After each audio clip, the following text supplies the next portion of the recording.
യൂസഫ് നബി അലൈഹിസ്സലാം ഈജിപ്തിലെ ധാന്യപ്പുരയുടെ മേൽനോട്ടക്കാരനായി മാറിക്കഴിഞ്ഞിരുന്നു. 7 വർഷങ്ങളിൽ കൃഷി, വിളവെടുപ്പ്, വിളകളുടെ സംഭരണം തുടങ്ങിയവ പ്രവാചകന്റെ പൂർണ്ണ നിയന്ത്രണത്തിലായിരുന്നു. സമൃദ്ധമായ വർഷങ്ങളിൽ പ്രവാചകൻ ധാരാളം ധാന്യങ്ങൾ സംഭരിച്ചു. ഭൂമി വരണ്ടു, ഇലകൾ പൊഴിഞ്ഞു, കുളങ്ങളിലെ വെള്ളം വറ്റി.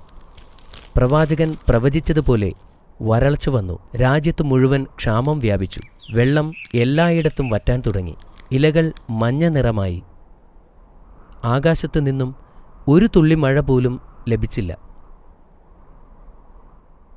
ഈജിപ്തിൽ ആരും പട്ടിണി കിടന്നു മരിച്ചില്ല. കാരണം പ്രവാചകൻ വരാനിരിക്കുന്ന കഠിന നാളുകൾക്ക് വേണ്ടത്ര ധാന്യങ്ങൾ നേരത്തെ തന്നെ ശേഖരിച്ചിരുന്നു. യൂസഫ്, നിങ്ങൾ ചെയ്തത് ശരിയായിരുന്നു എന്ന് രാജാവ് പ്രവാചകനോട് പറഞ്ഞു.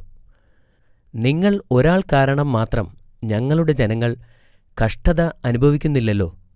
ഞങ്ങളുടെ അയൽവാസികൾ ഞങ്ങളുടെ സഹായം തേടുന്നു. ഞാൻ എന്താണ് പറയേണ്ടത്? രാജാവ് ചോദിച്ചു. അല്ലാഹു നമ്മെ രക്ഷിച്ചു, പ്രവാചകൻ പറഞ്ഞു. നമുക്ക് ധാരാളം ധാന്യങ്ങളുണ്ട്.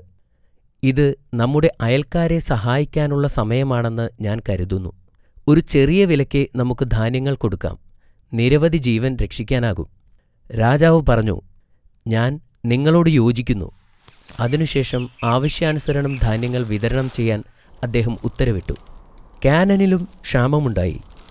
ഈജിപ്തിലെ ഭക്ഷ്യധാന്യങ്ങൾ വിതരണം ചെയ്യുന്ന വാർത്തയെക്കുറിച്ച് യാക്കൂബ് നബി കേട്ടിരുന്നു.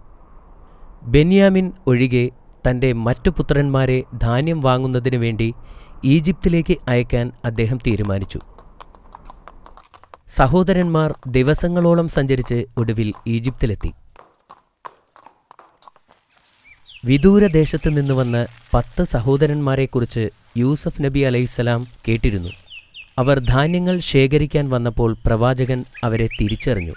പക്ഷേ സഹോദരങ്ങൾക്ക് അദ്ദേഹത്തിന് മനസ്സിലായില്ല. എങ്ങനെ മനസ്സിലാക്കാൻ സാധിക്കും? കാരണം വർഷങ്ങൾക്ക് മുമ്പ് അവരുടെ സഹോദരനെ കിണറ്റിലേക്ക് തള്ളിയിട്ടതാണല്ലോ.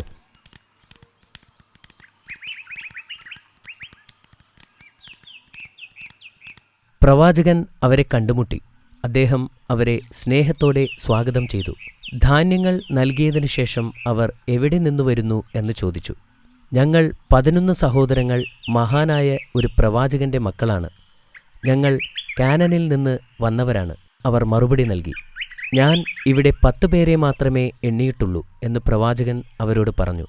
പിതാവിൻ്റെ ആവശ്യപ്രകാരം ഒരു സഹോദരനെ വീട്ടിൽ നിർത്തിയിരിക്കുകയാണ് എന്നവർ പറഞ്ഞു. ഇത് കേട്ടപ്പോൾ പ്രവാചകന്റെ കണ്ണുകൾ നിറഞ്ഞു. അദ്ദേഹം തൻ്റെ ബാപ്പയെയും തൻ്റെ ചെറിയ സഹോദരനെയും കാണാൻ ആഗ്രഹിച്ചു.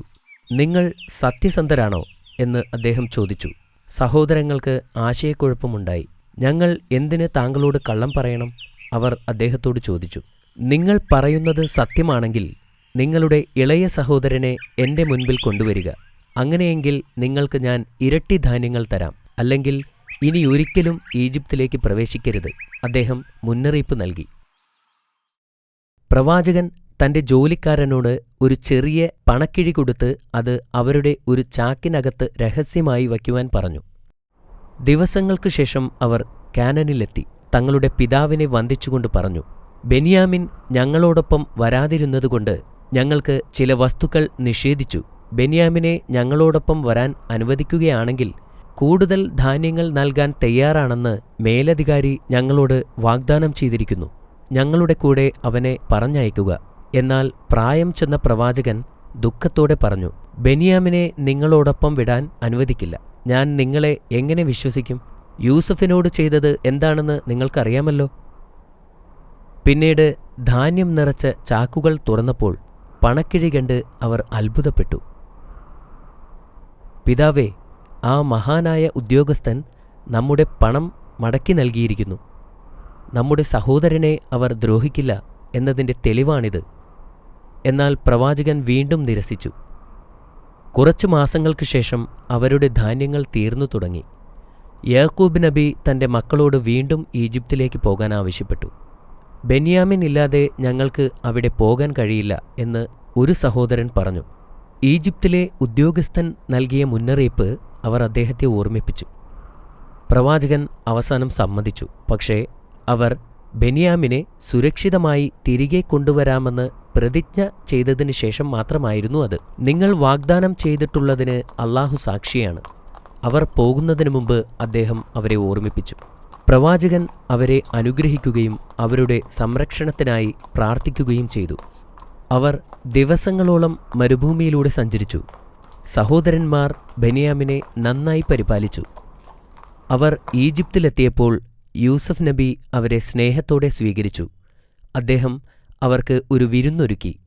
അദ്ദേഹം അവർക്ക് ജോഡികളായി കസേരയിട്ടു. തൻ്റെ പ്രിയപ്പെട്ട സഹോദരനായ ബെന്യാമിൻ്റെ അടുത്ത് അദ്ദേഹം ഇരുന്നു. ബെന്യാമിൻ കരയുന്നത് അദ്ദേഹം കണ്ടു. നീ എന്തിനാണ് കരയുന്നത്? അദ്ദേഹം തൻ്റെ ഇളയ സഹോദരനോട് ചോദിച്ചു. എൻ്റെ സഹോദരൻ യൂസഫ് ഇവിടെ ഉണ്ടായിരുന്നെങ്കിൽ ഞാൻ അദ്ദേഹത്തിൻ്റെ അടുത്തു തന്നെ ഇരിക്കുമായിരുന്നു എന്ന് ബെന്യാമിൻ പറഞ്ഞു. ആ രാത്രി പ്രവാചകനും ബെന്യാമിനും ഒറ്റയ്ക്കായിരുന്നു. ആ സമയത്ത് പ്രവാചകൻ തൻ്റെ സഹോദരനോട് ചോദിച്ചു, നിനക്ക് എന്നെ നിന്റെ സഹോദരനെപ്പോലെ കാണാൻ കഴിയുമോ? ബെന്യാമിൻ ബഹുമാനപൂർവ്വം മറുപടി പറഞ്ഞു, ഒരിക്കലും തൻ്റെ സഹോദരൻ്റെ സ്ഥാനത്ത് കാണാൻ കഴിയില്ല. ഇത് കേട്ട് പ്രവാചകൻ തകർന്നുപോയി.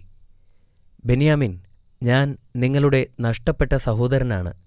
വർഷങ്ങൾ കഴിഞ്ഞ് വിധി നമ്മെ ഒന്നിപ്പിച്ചിരിക്കുകയാണ്. ബെന്യാമിന് ഇത് കേട്ടപ്പോൾ ഭയങ്കര സന്തോഷമായി. ഞാൻ പറയുന്നത് ശ്രദ്ധിക്കുക. സമയമാകുന്നതുവരെ ഇത് രഹസ്യമായി സൂക്ഷിക്കണം, പ്രവാചകൻ പറഞ്ഞു. ബെന്യാമിൻ സമ്മതിച്ചു. അവൻ പ്രവാചകനെ കെട്ടിപ്പിടിച്ചു. സന്തോഷം കൊണ്ട് കണ്ണു നിറയുകയും ചെയ്തു. അടുത്ത ദിവസം സഹോദരന്മാർ ധാന്യച്ചാക്കുകൾ കയറ്റിക്കൊണ്ടിരിക്കുന്ന സമയത്ത് യൂസഫ് നബി തൻ്റെ ജോലിക്കാരനോട് ബെന്യാമിൻ്റെ ചാക്കിനകത്ത് സ്വർണത്തിൻ്റെ അളവ് പാത്രം രഹസ്യമായി വയ്ക്കാൻ ആവശ്യപ്പെട്ടു. സഹോദരന്മാർ പുറത്തേക്ക് പോകാൻ ഒരുങ്ങിയപ്പോൾ പടയാളികൾ ഓടിവന്നു. സഹോദരന്മാരെ, അവിടെ നിൽക്കൂ, നിങ്ങൾ മോഷ്ടാക്കളാണ്, പടയാളികൾ ആക്രോശിച്ചു. ചുറ്റുമുള്ള ജനങ്ങൾ ഇത് കേട്ടു. അവർ സഹോദരന്മാർക്ക് ചുറ്റും കൂടി. ആശയക്കുഴപ്പത്തിലായ സഹോദരന്മാർ ചോദിച്ചു, എന്താണ് നിങ്ങൾക്ക് നഷ്ടപ്പെട്ടത്? രാജാവിൻ്റെ സ്വർണക്കപ്പ് എന്ന് സൈനികൻ പറഞ്ഞു. ഞങ്ങൾ ഇവിടെ മോഷ്ടിക്കാൻ വന്നതല്ല എന്ന് മറ്റൊരു സഹോദരൻ പറഞ്ഞു. സഹോദരങ്ങളെ ചോദ്യം ചെയ്യാൻ പ്രവാചകൻ ഒരു സൈനികനോട് നിർദ്ദേശിച്ചു. മോഷണത്തിന് എന്ത് ശിക്ഷയാണ് നിങ്ങൾ നൽകുന്നത്? ഞങ്ങളുടെ നിയമമനുസരിച്ച് മോഷ്ടിച്ച ആൾ വസ്തുവകകളുടെ ഉടമയ്ക്ക് അടിമയായി തീരും, ഒരു സഹോദരൻ പറഞ്ഞു. ഈജിപ്തിലെ നിയമത്തിനു പകരം ഞങ്ങൾ നിങ്ങളുടെ നിയമം നടപ്പാക്കാൻ പോകുന്നു, ഒരു സൈനികൻ പറഞ്ഞു. അവർ അവരുടെ ചാക്കുകൾ ഓരോന്നായി തിരയാൻ തുടങ്ങി. ബെന്യാമിൻ്റെ ചാക്കെത്തിയപ്പോൾ അവർ അതിൽ നിന്നും സ്വർണക്കപ്പ് പുറത്തെടുത്തു. സഹോദരങ്ങൾ ഞെട്ടി. അവർ പിതാവിനെക്കുറിച്ചും പിതാവിന് നൽകിയ പ്രതിജ്ഞയെക്കുറിച്ചും ഓർത്തു. അവർ ദയയ്ക്കുവേണ്ടി പ്രവാചകനോട് യാചിക്കാൻ തുടങ്ങി. അവന് പകരം ഞങ്ങളിൽ ഒരാളിനെ കൊണ്ടുപോവുക, അവർ അപേക്ഷിച്ചു. പിന്നീട് എന്തു സംഭവിച്ചു എന്ന് പറയാമോ ബാബ? അത് ഞാൻ നിനക്ക് അടുത്ത ദിവസം പറഞ്ഞു തരാം. പറയൂ ബാബ. വിഷമിക്കേണ്ട മോനെ, സമയം വളരെ വൈകി. ബാക്കി കഥ ഞാൻ ഉറപ്പായിട്ടും അടുത്ത ദിവസം പറയാം. Oh no. ഈ കഥയിൽ നിന്നും കുറച്ച് ചോദ്യങ്ങൾ ഞാൻ ചോദിക്കട്ടെ? തീർച്ചയായും ചോദിച്ചോളൂ. ശരി, എന്നാൽ പറയൂ, ജയിൽ മോചിതനായ ശേഷം പ്രവാചകന് എന്ത് സംഭവിച്ചു? യൂസുഫ് നബി അലൈഹിസ്സലാം ഈജിപ്തിലെ കളപ്പുരകളുടെ നിയന്ത്രകനായി. പിന്നീട് എന്ത് സംഭവിച്ചു? കൃഷി, വിളകളുടെ സംഭരണം തുടങ്ങിയവ പ്രവാചകന്റെ പൂർണ്ണ നിയന്ത്രണത്തിലായിരുന്നു. അടുത്ത 7 വർഷത്തേക്കുള്ള ധാന്യങ്ങൾ ശേഖരിച്ചു വച്ചിരുന്നു.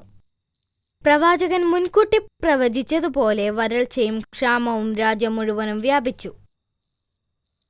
പട്ടിണി കാരണം ഈജിപ്തിൽ ആരെങ്കിലും മരിച്ചിരുന്നോ? ഇല്ല, കാരണം പ്രവാചകൻ കഠിനമായ ഈ വർഷങ്ങളിൽ ആവശ്യത്തിൽ കൂടുതൽ ധാന്യങ്ങൾ ശേഖരിച്ചു വച്ചിട്ടുണ്ടായിരുന്നു. മാഷാ അല്ലാ, അത് ശരിയാണ്. സഹോദരന്മാർ ഈജിപ്തിൽ എത്തിയതെന്തിനാണെന്ന് ഇപ്പോൾ പറയാമോ? ഈജിപ്തിൽ ഭക്ഷ്യധാന്യങ്ങൾ വിതരണം ചെയ്യുന്ന വാർത്തയെക്കുറിച്ച് യാക്കൂബ് നബി കേട്ടിരുന്നു. ധാന്യം ശേഖരിക്കാൻ അദ്ദേഹവും തന്റെ മക്കളെ ഈജിപ്തിലേക്ക് അയച്ചു. അതും ശരിയാണ്. സഹോദരങ്ങൾ യഥാർത്ഥത്തിൽ രാജാവിന്റെ സ്വർണ്ണക്കപ്പ് മോഷ്ടിച്ചിരുന്നോ? അവർ ചെയ്തിരുന്നില്ല.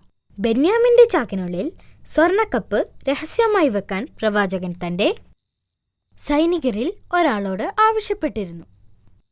മാഷാ അല്ലാ, അത് വളരെ ശരിയാണ് അമീർ. ബാക്കി കഥ ഞാൻ നാളെ പറയാം.